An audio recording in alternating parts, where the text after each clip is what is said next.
Alex Media, JoBlo.com. Hi, how are you two doing? Hi, Alex. Hey, How are you? I'm great. So this is a intense, crazy season. It just takes you on a literal roller coaster from beginning to end. Knowing that this was obviously based on books and the source material existed, did both of you know where your characters were going to end up, or did you avoid reading anything before you got the script? I read the books. I find them to be an incredible source of inspiration, but also nothing is guaranteed. Very true. So. And yeah, I was aware, but they're different. It's a different iteration. That's true. And so you keep it loose. Yeah. Mm-hmm. Yeah. Once the scripts came, then we could really build the world in a particular direction. Then you can start celebrating. There you go. And for Keon, for you, for the character, did you draw inspiration from how the character was portrayed in the books, or did you where did you get the inspiration to play him the way that you did?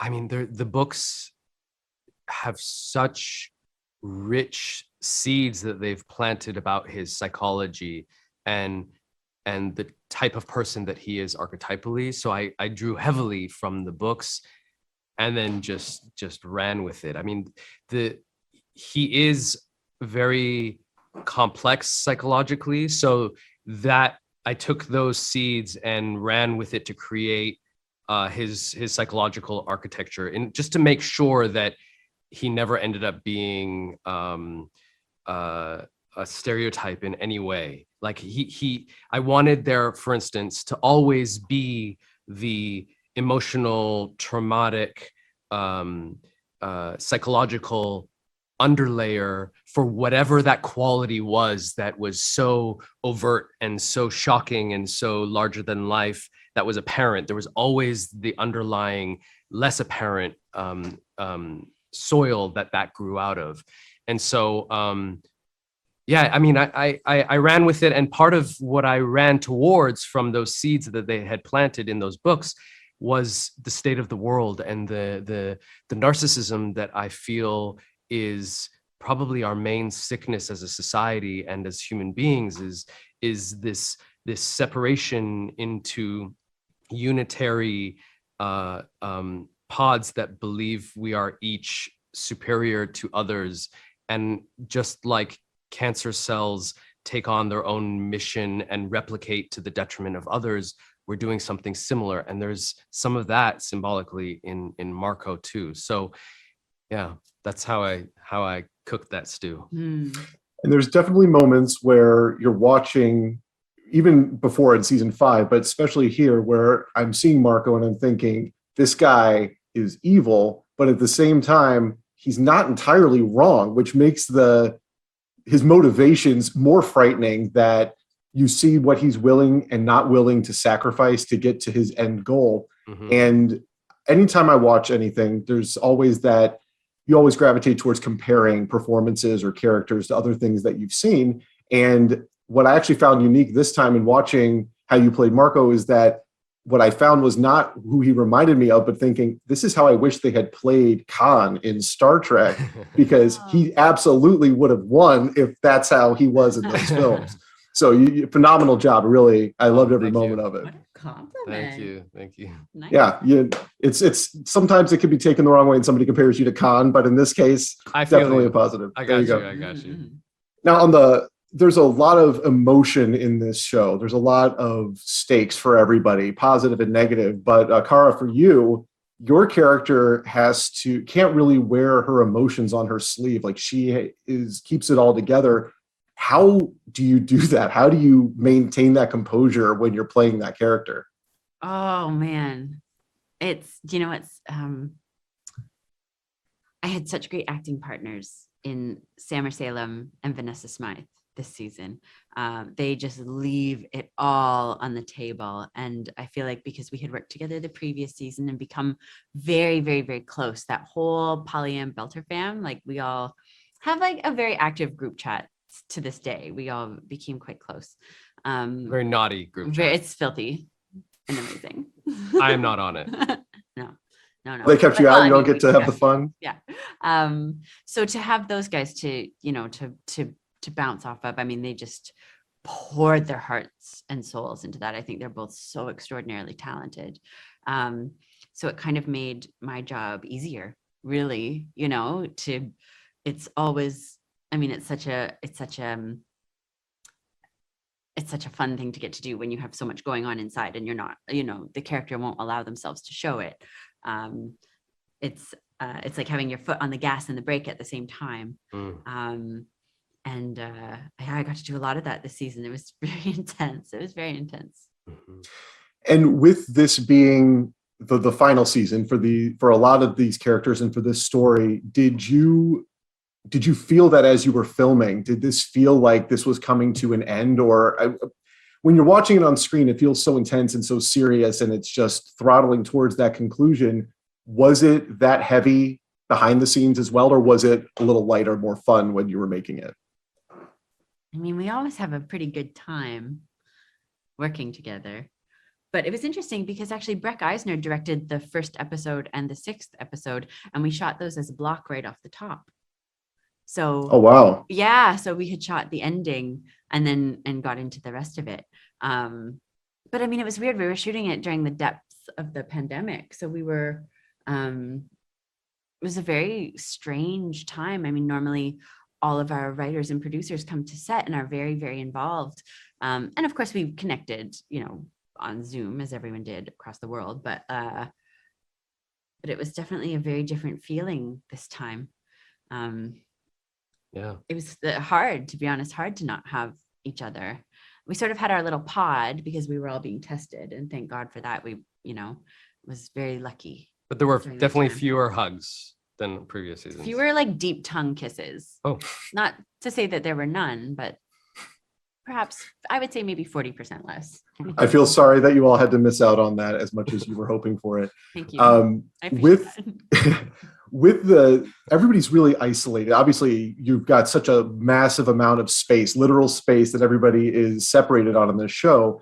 For either one of you, and Keon, we could start with you. Is there anybody over the course of this series that you did not get to act opposite in person that you wish that you had gotten that chance to work with? Yes, 100%. Sure. Yeah.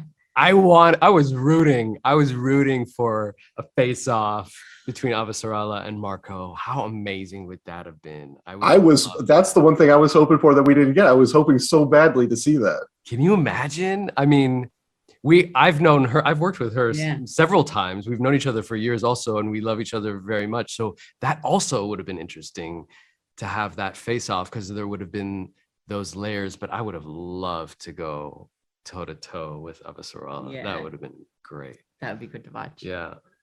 I wanted to have a scene with Amos. I feel like Drummer and Amos, I mean, it would mostly, I think, be just them blinking at one another from across the room.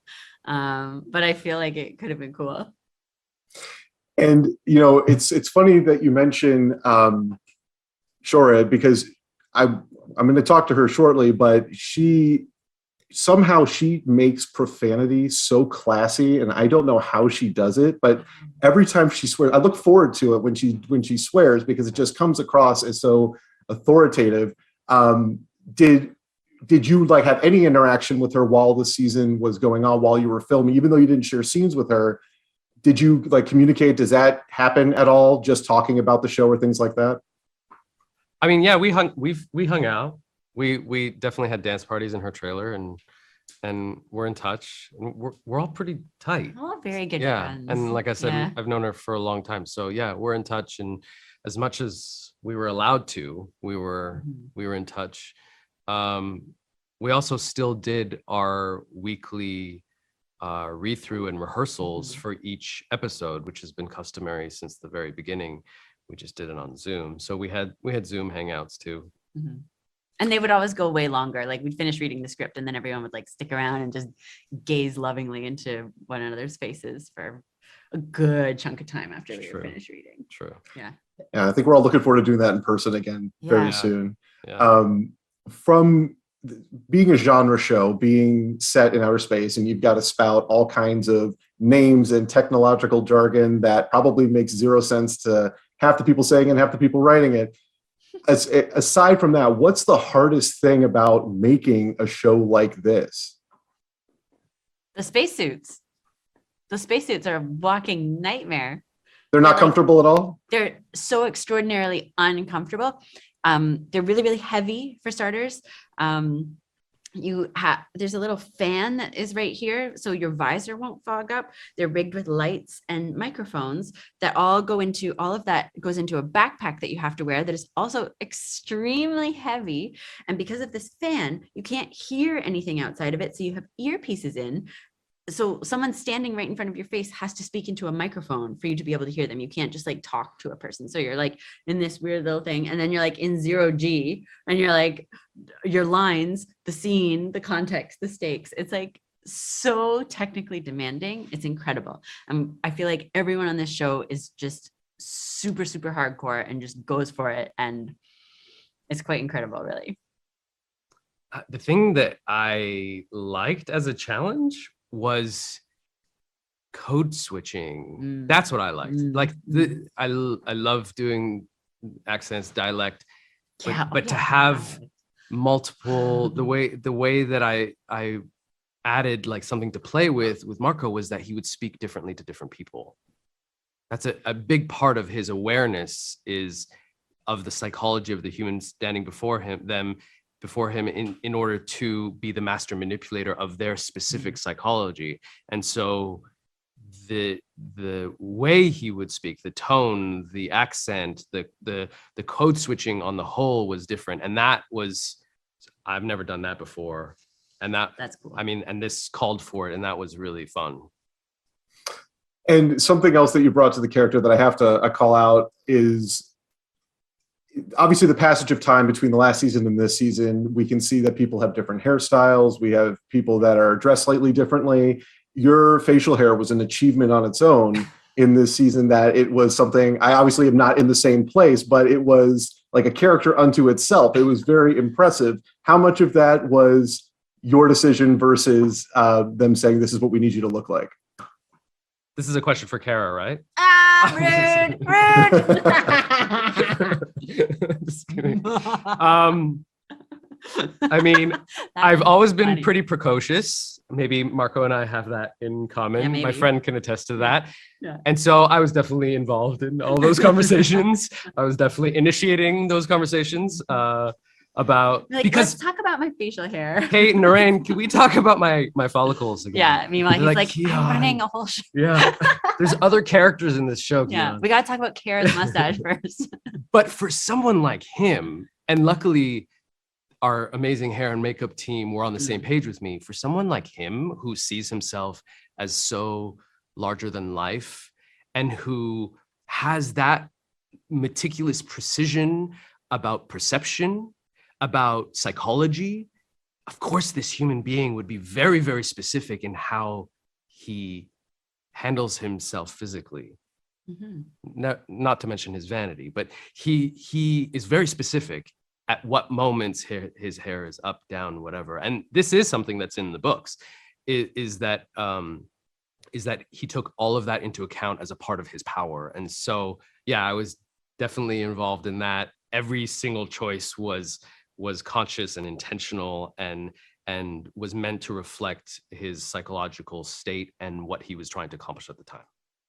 So as far as the tattoos go, yeah, getting those applied, is that an ordeal, having those put on and making sure that they're consistent? Or is that something, did you guys just decide to go get a team tattoo at the end? Oh my God. Can you Caras imagine? are now permanent, just to make it She's easier. like, just slap it on my neck. Oh my God. No, do you know what? Those are actually pretty quick and easy. They got that down to like ba-boom, ba-boom, ba-boom. Nothing to that, really. As quick as ba-boom. Verity called it a very half-assed massage. Because I got one on my neck and she would like be like, okay, it's time for your half-assed massage. Nice. And that was it. I never got a half-assed massage. No, you didn't. Jealous. Awesome. Well, I really appreciate your time. The show, it's a very satisfying conclusion. I'm really happy with both where your characters ended up. It's been a pleasure talking to you, and thank you so much. Likewise. Thank you, man. Thank you. Yeah, thank you so much.